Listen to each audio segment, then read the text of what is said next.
myth that everyone needs to get busted in this room today is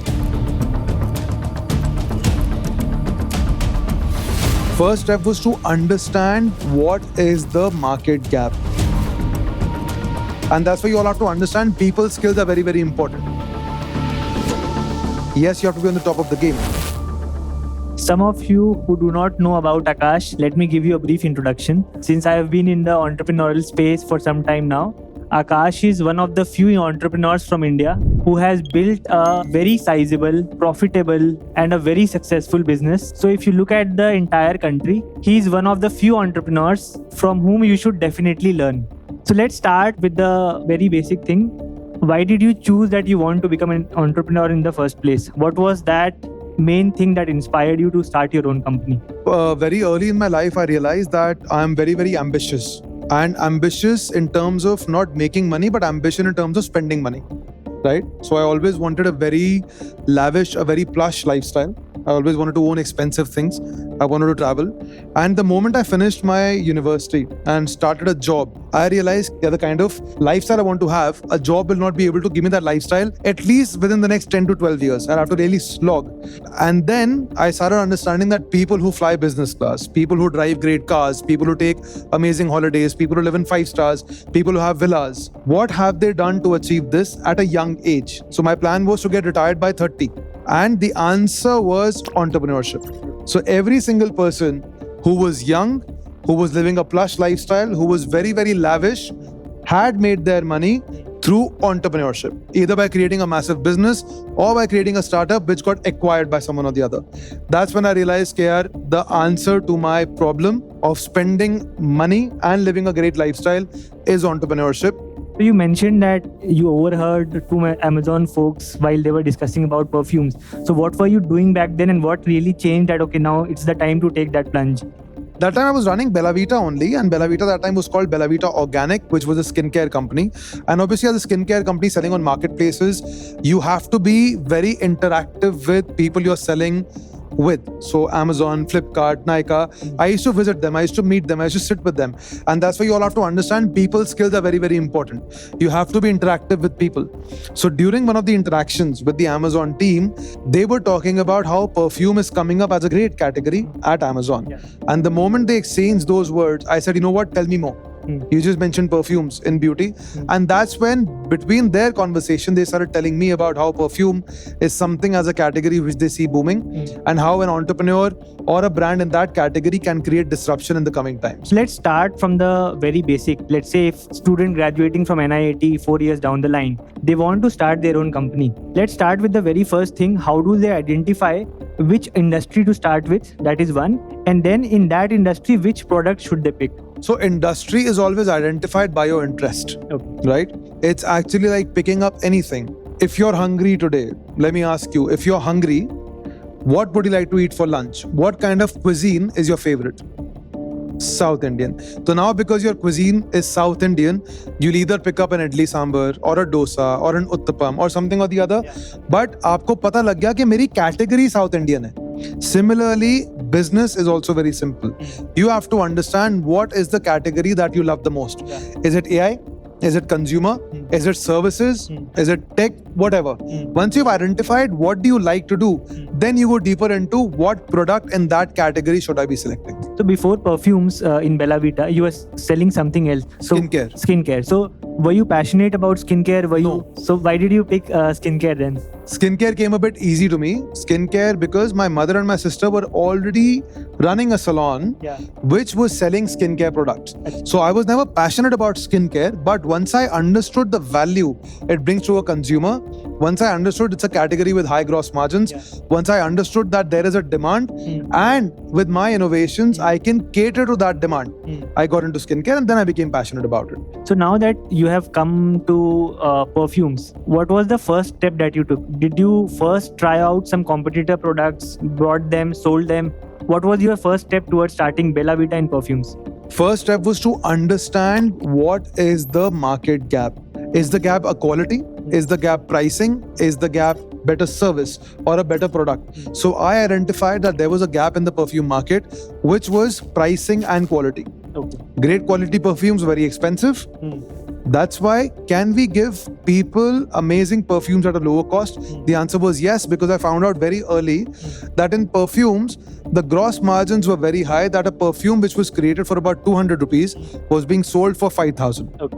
Just because of the brand value, identification of the gap. Once you have identified this gap, what was the next step? What did you do after that? Identifying how to create the product. अब ये समझ आ गया कि यार एक gap है where for 5, 7, 800 rupees or 1,000 rupees, up to 1,000 rupees, a great perfume can be sold. Okay. Right?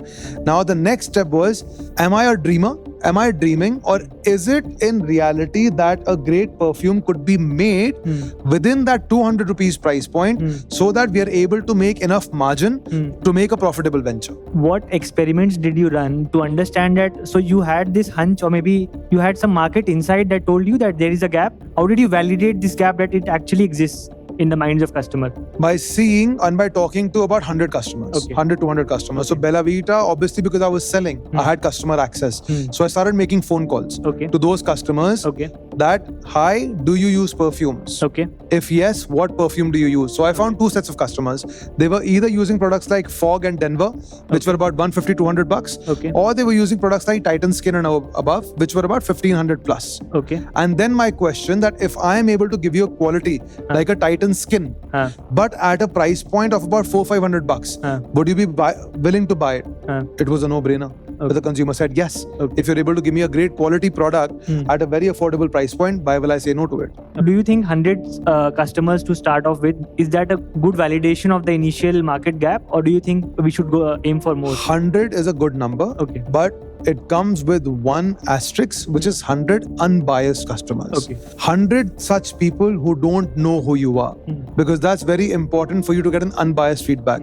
Otherwise, what happens is people go to their friends and family, ask them a question, and friends and family, because they don't want to upset you or they are biased towards you, they will give you an answer to make you feel happy. And that is where you can go wrong. A stranger will always tell you the truth. He won't care twice about upsetting you. But someone who knows you will never tell you the truth. They will only give you answers which will help you make the wrong decision. So now we have validated that there is a market gap, confirmed by customers that they would pay at this particular price point. How do I go about building that, building an MVP, let's say, to start off with, or an actual product? What's the next step? How did you go about building BellaVita? You have to build an actual product. Okay. That's very, very important. Yeah. But the product has to be low in scale. So you start with only the minimum order quantity, and you don't create 12 or 15 or 20 variants. You only have to create 1, 2 or 3 or 4 variants, which give enough variety to a consumer to choose from. Okay. Right? That's one mistake I see a lot of founders making, that they open up their business with a huge portfolio or a huge variety of products. So that's very important. Start slow, start small. So did you go to manufacturers then who would manufacture this product for you? Or did you start off with maybe a lab? How did you go about building the first version of the product? Okay, what is the easiest thing to crack? The easiest thing to crack today is product, because B2B has scaled, manufacturers are all over the country, and you can easily copy, because you can look at a big brand or even a mid-sized brand and read the back of its label. हर चीज में manufactured by लिखा होगा. Yeah. It could be a perfume, it could be a packet of chips, it could be a chocolate, it could be a shoe, anything. It would say manufactured by. Okay. So it's very easy today to go to a manufacturer and get a product created. Okay. What is tough is marketing that product. Okay. So any manufacturer today would have some MOQs, right? For someone starting up at an early age, it might be difficult to commit to that MOQ. Is there a way around to work around that? What do you think? No manufacturer today, because the competition is so high, and just like in startups we're launching brands, there are people who are also launching manufacturing units. Okay. So today, if you approach manufacturers, you'll find many manufacturers who actually don't have such massive MOQs. Okay. They will be friendly towards you. Okay. And now even manufacturers are understanding that, just like a BellaVita happened, a Mama Earth happened, so many companies have scaled up. Today, even they are in the fear that I don't want to miss the next BellaVita. Yeah. I don't want to miss the next Mama Earth. I don't want to miss the next Plix or any other company. Yeah. That's why manufacturers are now more open to young entrepreneurs to give them limited MOQs so they can start their production. Well, now, assuming that you have figured out the manufacturing of the perfume, how does the packaging branding happen? Yeah, so if you look at the BellaVita packaging in 2020 or 21, you will hate it. Okay. Right, as compared to the packaging which is there today. But Did I have the money to spend on resources and designing of the product? No. Okay. But was my packaging good enough for a functional product? The answer is yes. Okay. So for the initial start, it's not important to have the best looking product.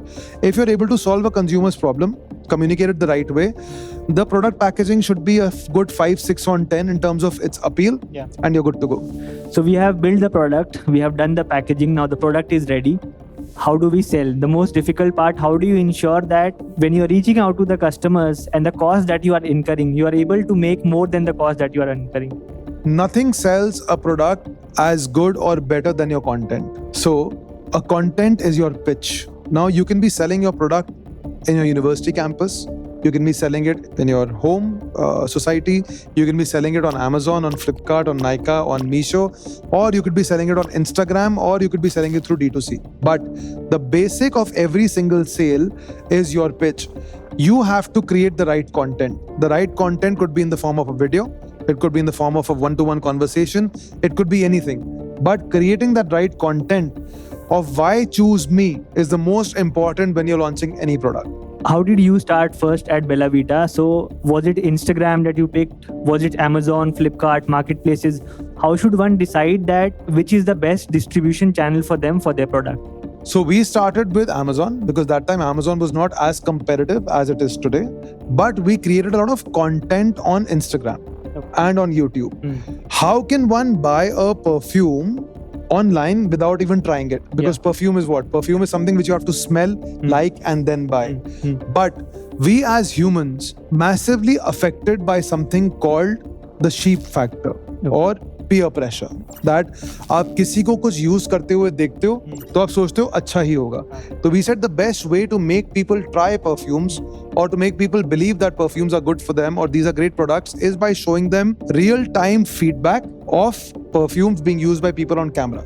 So you have done content on Instagram. Now people know a little about your brand. But if I go to Amazon, there would be 100 plus types of brands selling perfumes and maybe at the same price point as yours. How do you then differentiate and maybe ensure that your perfume is selling at a price point and at a margin which is profitable? You basically, once you create a business, it automatically becomes a brand. Now, what is a brand? A brand is a business or a product that consumers keep buying repeatedly. I think you should rephrase your question, because if you ask me that how do I keep BellaVita afloat, right, while there are new competition being launched, that's okay because we had the first movers advantage. We were innovators. So we still keep innovating. And once you create a certain persona in the heads of consumers, it is very difficult to replace you. Yes, you have to be on the top of the game. But once you've created that brand image, it's very difficult for a new brand or a customer to replace you unless they do something highly innovative. So your question could be that today, if you're starting a new brand, today if I had to start a new brand and compete against BellaVita, what would I do differently? Is that a question you'd like to ask? Yeah, sure. I'll have to see what is it that the market leader is doing. Where is the new gap that I can identify? And what kind of content or innovation can I create to disrupt something which has already been done by a certain brand? Because every new brand that I see coming in today is not doing anything different. They're only playing the price war. आज consumer ऐसा है जिसको आप बोलो कि यार मैं आपको बेलावीटा की क्वालिटी दे रहा हूँ बट 100 रुपए सस्ती, तो उस प्राइस पॉइंट पे consumer does not change. They're like, it's okay, I'm happy paying 500 rupees, I'm getting a good perfume, I'm loyal towards this brand, I don't want to start or try anything new. But if that same company comes and says, okay, I'm only going to charge you maybe 100 rupees premium, but I'm going to give you a better product along with this freebie, along with this membership, along with this loyalty or something innovative, that is when people might switch to your new brand. So now we have created a product, we have understood where to sell. What after that? So how do you ensure that the customer acquisition cost, the cost at which you are acquiring a customer, is lower than your selling price? How do you ensure that it's a profitable unit sale that is happening? If not first, but your second sale should be profitable. So you ensure that by one, making sure your product is simply amazing, right? Not the packaging, but your product. Inside the bottle or inside the packet has to be super amazing, where the consumer actually puts up a video or the word of mouth spreads. And before your product gets tried by a consumer, you have to market it well. So your content that you're creating should be very unique or should be very authentic, where a consumer believes and buys your story. You have to first sell your story before you sell your product. So that's very, very important. While you were building BellaVita and you identified that gap, that okay, at a 500 to 1000 price point, there are no good perfumes. I think a lot of other brands would have also started at that point of time. Do you think there is any specific reason why you were able to succeed and create a market leaders and not others? Correct. Two reasons: content and experimentation. We were very quick with both. We were very quick in creating different types of contents to try different strategies which will hit a consumer and which will impulse a consumer to buy. And second was experiments in our product. We would launch a new fragrance almost every 15 days. We would take feedback from consumers on our fragrance every single month. So every month I would be out on the streets making people try my perfume and then figuring out कि इन तीन में से मुझे ये वाला एक launch करना है. And I think a lot of founders that time lacked these experimentations and these quick actions towards their brand or business. How does that journey of starting from maybe 10 lakhs a month to scaling it to the tune of, let's say, 5 crore or 10 crore a month, how does that journey look like? What were the tweaks that you did in your business that would ensure that you are able to handle that kind of scale? Yeah, so I think every journey of scale, like for example, 4 years back, BellaVita was zero. Today it's about 100 crores a month. So every single journey of scale that you see does not happen alone. It's exactly like starting a family or starting anything in life. You start solo and then you keep building up. And in life, it is all about people. You keep getting the right people in. You keep empowering them. You keep giving them the right roles, responsibilities. They themselves develop the maturity to handle your business and handle their own departments. So I still remember when I was raising capital for BellaVita, the first investor who was coming and asked me that you're a profitable venture, what will you do with this capital? I said, right now my company is being run by me and I'm the best guy in my company. I want to be the 5th smartest guy or the 7th smartest guy in the room. So I want to first hire 5 or 7 people who are better than me and who understand their domain better than I do. So the first thing I did while scaling was hired the best logistics guy, was hired the best business guy, was hired the best marketplace guy, hired the best creative guy, so that these people could do better than me in their own categories. So hired specialists. So as you keep scaling, you keep hiring the right people who keep building the right teams, and then you get to the level where you have to work less harder. And that's where I have the freedom to attend such initiatives where the team is there working for the business. I think one of the key ingredients in finding a co-founder is to have the right value system.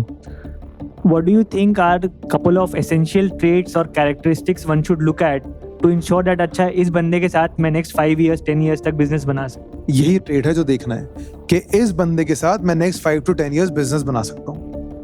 So basically, skill sets are something which you can find in different people. In a room full of techies, there could be 10 coders and they all would be equal to each other. But can you chill with all 10 of them? No. So finding a co-founder is actually like finding a life partner. You have to ensure that you can chill. I have spent more time with my team than I've spent with my family. Right? So you have to be able to hire the kind of people or get the co-founder with which you know you can spend the next 10 years, 20 hours a day in and out. Maybe let's take a step back and understand how do you arrange capital, because let's say students, once they are graduating 4 years down the line, they'll face a major challenge of how do you put up that initial seed capital. So a couple of questions there. First, when is the right time to reach out to an investor? Or how do you ensure that you have the initial seed capital to fund your business? Should you bootstrap it? Should you reach out to an investor? How to take that decision? The biggest myth that everyone needs to get busted in this room today is no one gives a fuck about your idea. मैं भी as a successful entrepreneur, if I start my new brand and I just go to people with an idea, I won't get funded. Okay? People you see who get funded with ideas are actually people who have the right connects.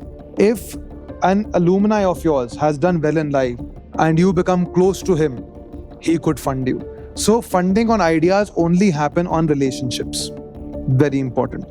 आपको पैसा तब तक कोई नहीं देगा जब तक आप खुद अपना पैसा लगाकर कुछ क्रिएट नहीं करोगे. So idea पे पैसा नहीं मिलता.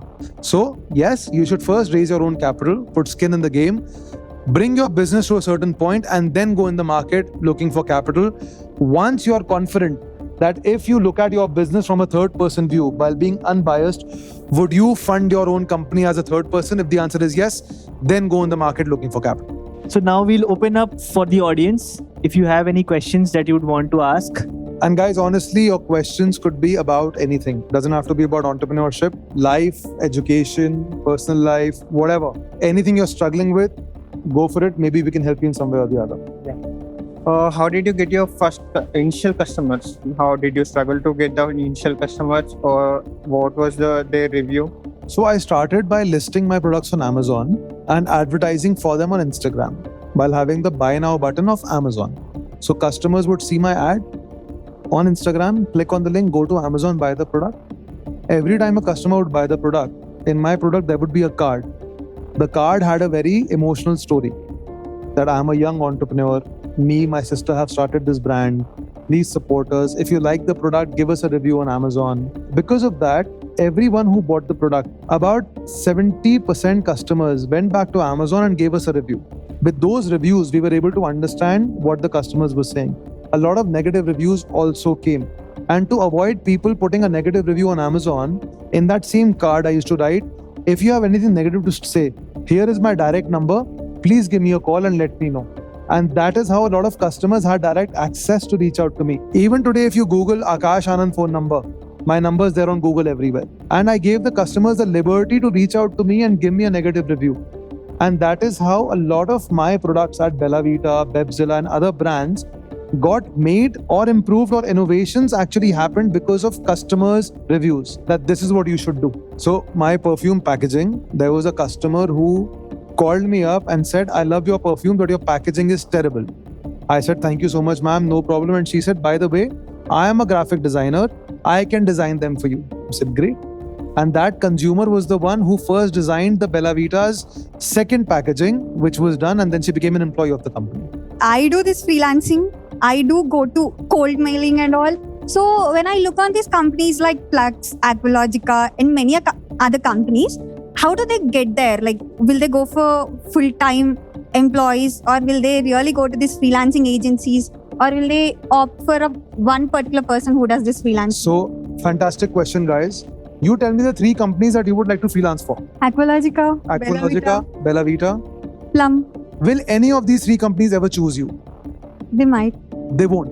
Why won't they? They might have some full-time workers working for them. These companies already make so much money that they can afford to have full-time people who are very, very creative. Correct? Yes. Now, can a Divyanshu Perfume hire a 1 lakh rupee monthly graphic designer? Deepika, what do you freelance for? What do you freelance? I do designs. You're a designer? Yes. Great. Can a new company who just started, who is bootstrapped by a student, afford you full-time? No. No. But can they afford freelance work? Might be.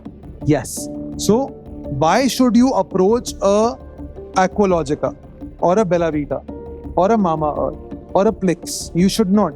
You should only approach them if you want to get a job in that company. As a freelancer, you should approach a company who's just starting or who's small. Now, when you go to this company and you say, I would like to freelance for you, what is the probability of you getting the job? What company? It's in the initial stage. Initial stage. It offer me, of course. No, he won't. Because he has limited money. But if I were you, what will I do? What does it cost you to make a design for the Divyanshu Perfumes? 0. Right? So now let's say today you go to Amazon and today you type perfumes. When you type perfume in Amazon, how many companies would be there who would be selling perfume? Let's say 100, let's say 20. Out of those 20 companies, 5 companies would be amazing or would be very, very successful. But there would be 15 companies who've just started. If you reach out to these 15 companies and say, I will charge 5,000 rupees to make your perfume design, what will they say? They'll say no. But if you create 15 designs for these 15 companies and send them those designs or send their founder the design and say, hey, I have created this design for you free of cost.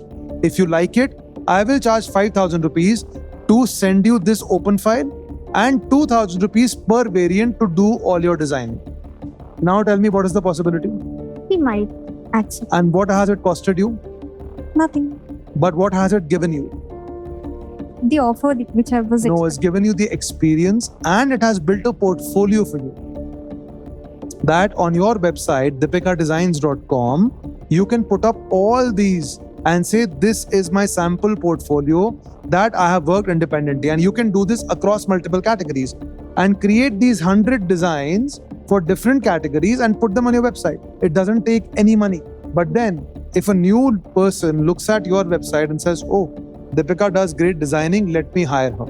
So you have to approach the right company who you can score. My family, we don't like the shopping sprees and all. Local connections, she has so many. She has a very big circle in that. Most of our family members asked my mother that you can just start the business, right? We are also not getting good quality material in these sarees and those all. My mother got that idea to start the business, and whatever the circle she has with these local vendors and those all, she started the business with that. What does your mother sell? Sarees. Sarees and dresses. In which city? In Hyderabad. In Hyderabad, okay. Recently, my mom got this idea that she want to expand her circle. So how can she do that? How does she sell right now? She takes the saree opening videos and what is the material made of and those all. She does live and That's it. Does she have a website? no. So can you help her make a website? She has a channel, but not a particularly a website. Yeah. So can someone over here help her make a website? So let's do this. Okay. Who can help her mother make a website? A Shopify store. She can help with the Shopify store. Can you, Deepika, can you help her mother's sari brand create a nice sari box packaging so she can design the packaging? Can someone shoot more videos for her mother? There are so many. He's shooting with a gimbal and a mobile. Can you help shoot for her mother? Right? And can 20 women in this room, Nikita including you and including you over there, come and model for her mother and wear the sari on camera and say, wow, auntie, this is so amazing. Every girl should wear it. Right? So what else do you need? You have a person who can make packaging. You have a person who can make the website. You have a person who can make the video. You have people who can be on the video trying the sari and modeling it. Can someone take a budget of 2,000 rupees a day and do performance marketing for her? Anyone who knows performance marketing? Someone can do performance marketing. There's Rahul who leads brand marketing for this university, for this college. He can put you in touch with someone who can do performance marketing. So what I just did for you, you could have done for yourself by just being a bit extrovert and talking to people in your college. So many times the right people are always around you. You just have to take their help. And will they charge you? I think not much. Right? So that's how you can start a business for your mother.